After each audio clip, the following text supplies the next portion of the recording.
بسم اللہ الرحمن الرحیم۔ غزوہ تبوک کو جاتے ہوئے نبی صلی اللہ علیہ وآلہ وسلم کا وادی ہجر سے گزرنا۔ حضرت ابن عمر رضی اللہ تعالیٰ عنہ فرماتے ہیں کہ جب رسول اللہ صلی اللہ علیہ وآلہ وسلم لوگوں کے ساتھ تبوک میں اترے تو قوم سمود کے علاقے مقام ہجر میں ٹھہرے تو لوگوں نے ان کنوؤں سے پانی بھرا جہاں سے قوم سمود پانی بھرتی تھی، اور اس پانی سے آٹا گوندا اور ہانڈیاں پکائیں۔ تو آپ کے حکم سے صحابہ کرام نے ہانڈیاں الٹ دیں اور آٹا اونٹوں کو کھلا دیا، پھر وہاں سے ان کو لے کر روانہ ہوئے حتیٰ کہ اس کنویں کے پاس اترے جس سے صالح علیہ السلام کی اونٹنی پانی پیتی تھی۔ آپ نے صحابہ کو منع فرمایا کہ وہ ایسی جگہ ٹھہریں جہاں کسی قوم کو عذاب دیا گیا ہو، اور ارشاد فرمایا مجھے خوف ہے کہ تم پر وہ عذاب نہ مسلط ہو جائے جو ان پر مسلط ہوا، لہٰذا وہاں نہ جایا کرو۔ حضرت عبداللہ بن عمر رضی اللہ تعالیٰ عنہ فرماتے ہیں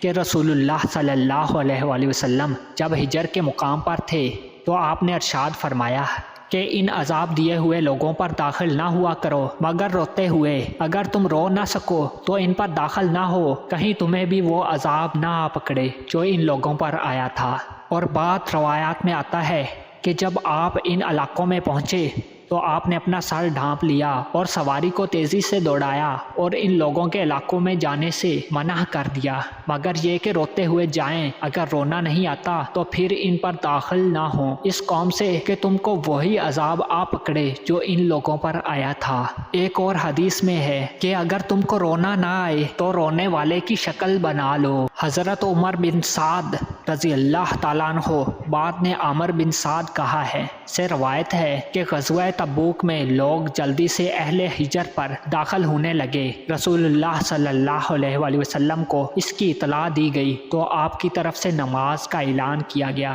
کہ نماز کے لیے جمع ہو جاؤ۔ میں رسول اللہ صلی اللہ علیہ وآلہ وسلم کے پاس آیا، آپ اپنی سواری کو روکے ہوئے تھے اور فرما رہے تھے کہ تم لوگ اس قوم پر کیوں داخل ہو رہے ہو جس پر اللہ تعالیٰ ناراض ہے۔ ایک آدمی نے کہا کہ اے اللہ کے رسول، ہم ان پر تعجب کرتے ہیں، عبرت و نصیحت حاصل کرتے ہیں۔ آپ نے فرمایا کہ کیا میں تم کو اس سے تعجب انگیز بات نہ بتاؤں کہ ایک شخص یعنی آپ صلی اللہ علیہ وآلہ وسلم تم میں سے ہے اور پہلے لوگوں اور بعد والوں کی تم کو خبر دیتا ہے، بس سیدھے ہو جاؤ، برابر ہو جاؤ، کیونکہ اللہ تعالیٰ تم کو بھی عذاب دے کر پرواہ نہ کرے گا، اور ان قریب ایک ایسی قوم آئے گی کہ وہ اپنے آپ سے عذاب الہی میں سے کچھ نہ روک سکے گی۔ اس حدیث کی سند حسن ہے۔ ذکر کیا گیا ہے کہ حضرت صالح علیہ السلام کی قوم کی عمریں بہت ہی لمبی لمبی ہوا کرتی تھیں۔ وہ مٹی کے گھر بناتے تو ان کی موت سے پہلے ہی وہ گھر خراب و برباد ہو جاتے۔ پھر انہوں نے پہاڑوں کو تراش تراش کر گھر بنانا شروع کر دیے، اور یہ بھی کہا گیا ہے کہ جب قوم نے حضرت صالح علیہ السلام سے نشانی کا مطالبہ کیا تھا تو اللہ تعالیٰ نے پہاڑ کی چٹان سے اونٹنی نکال دی۔ پھر اللہ تعالیٰ نے ان کو حکم دیا کہ اونٹنی کا خیال رکھو اور اس کے پیٹ کے بچے کی بھی حفاظت کرو، اور ان کو ڈرایا گیا کہ اگر تم اس اونٹنی کو نقصان پہنچاؤ گے تو تم پر اللہ کا عذاب آ پہنچے گا، اور یہ بھی بتا دیا گیا کہ اگر تم اس کی کونچیں کاٹو گے تو